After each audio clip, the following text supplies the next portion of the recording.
അനുനിമിഷം അറിഞ്ഞുകൊണ്ടിരിക്കുന്ന വാർത്തകൾ രക്തരൂക്ഷിതമായ വാർത്തകളല്ലേ. ചരിത്രത്തിന്റെ കൽച്ചുമരകളിൽ ചോരയാൽ ചരിത്രമെഴുതുന്ന എത്രയെത്ര സംഭവങ്ങളാണ് കണ്ടുകൊണ്ടിരിക്കുന്നത്. പ്രിയപ്പെട്ട സഹോദരങ്ങളെ, ഒരുപാട് ചരിത്രമുള്ള ഫലസ്തീനിന്റെ ഭൂമികയെ മുഴുവനും തട്ടിത്തകർത്ത് തരിപ്പണമാക്കാൻ ഇസ്രായേലിന്റെ കിരാതകിങ്കരന്മാർ മുമ്പോട്ട് വരുന്ന സാഹചര്യം നിങ്ങൾ നോക്കൂ. 1948 മുതൽ എത്ര യുദ്ധങ്ങൾ നടന്നു.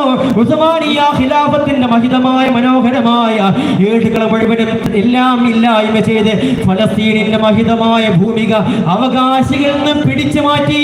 പ്രിയപ്പെട്ട സഹോദരങ്ങളെ, ഇന്നവിടെ രക്തം കൊയ്തുകൊണ്ടിരിക്കുകയാണ്. പ്രിയപ്പെട്ട മാതാപിതാക്കൾ നഷ്ടപ്പെട്ടു പോയ പിഞ്ചു പൈതങ്ങൾ. എന്തിനാണ് ഞാൻ കൊല്ലപ്പെടുന്നത് എന്നറിയാത്ത പാവപ്പെട്ട പിഞ്ചു പൈതങ്ങൾ, പ്രിയപ്പെട്ട മക്കളെ നഷ്ടപ്പെട്ടു പോയ മാതാപിതാക്കൾ, വൈദവ്യത്തിന്റെ കണ്ണുനീര് കുടിച്ചുകൊണ്ട് കഴിയുന്ന പ്രിയപ്പെട്ട ഭാര്യമാർ. എന്താണ് ഈ ലോകത്തിന്റെ അവസ്ഥ? അവസാനം യുദ്ധക്കളം ശാന്തമാകുമ്പോൾ 45,000-ത്തിലധികം 50,000-ത്തോളം വരുന്ന ശിരസറ്റ കബന്ധങ്ങളെ കൊണ്ട് ഒരു നാട് മുഴുവനും നിറഞ്ഞു നിൽക്കുമ്പോൾ ഹബീബായ തങ്ങളുടെ ചോദ്യം എത്ര പ്രസക്തമാണ്. ലോകാവസാനം അടുക്കുമ്പോൾ അത് കൊലപാതകം അധികരിക്കുമെന്ന് മുഹമ്മദുർ റസൂലുള്ളാഹ്.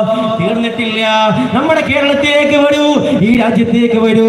ഈ 2 ആഴ്ചയായിട്ട് എത്ര കൊലപാതകങ്ങളാണ് നമ്മുടെ നാട്ടിൽ നടന്നത്? എത്ര കൊലപാതകങ്ങൾ!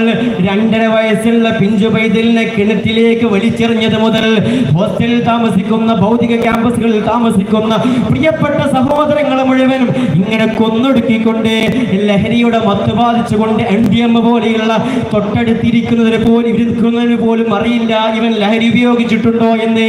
ഈ അവസ്ഥയിൽ മാതാവിനെ കൊന്ന ചരിത്രം ഈ അടുത്ത കാലത്ത് കേരളം വായിച്ചതല്ലേ. അതുപോലെ തന്നെ പ്രിയപ്പെട്ട പിതാവിനെ കൊന്ന ചരിത്രം, പിതാക്കളെ കൊന്ന ചരിത്രം, വല്ലിപ്പയെ കൊന്ന ചരിത്രം വീഡിയോ ദൃശ്യങ്ങളിലായി മുമ്പിലേക്ക് വരുമ്പോൾ ഹബീബായ തങ്ങൾ പറയുകയാണ്, കൊലപാതകം അധികരിക്കുന്ന കാലം വരുമെന്ന്. ലോകത്തിന്റെ തിരുദൂതരേ നബി മുഹമ്മദ് മുസ്തഫ